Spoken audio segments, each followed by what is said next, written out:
Hi guys, તો આજે અમારે જવાનું છે જૂનાગઢ ટોપી નાના બાવને રમાડવા. હું સરસ મજાની તૈયાર થઈને ગાડીમાં ઊભી ગઈ છું ને બહારનું વાતાવરણ જોઉં છું. રસ્તામાં પપ્પા ચા પીવા રોકાયા તો મેં ત્યાંથી વેફર લીધી. થોડી જ વારમાં અમે જૂનાગઢ પહોંચી ગયા. પછી ટોપી ભાઈને મારા ખોલામાં રમાડવા આપ્યો. ભાઈને રમાડી ને પછી હું દીદી સાથે રમતી હતી.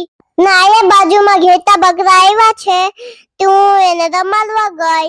પછી પપ્પા મારા માટે બકરીનું દૂધ લેતા આવ્યા. મેં ને દીદી આ બકરીનું દૂધ પીધું ને જો મસ્તીનું છઠ્ઠીનું ડેકોરેશન થઈ ગયું છે ને ભાઈ પણ કાનુલો બનીને આવી ગયો છે. પછી છઠ્ઠીની બધી વિધિ કરવાની હોય ઈ કરી. તમને મારો વિડિયો ગમ્યો હોય તો ચેનલને કરી દેજો સબસ્ક્રાઇબ. ઓળી જોડી પીપળ પાન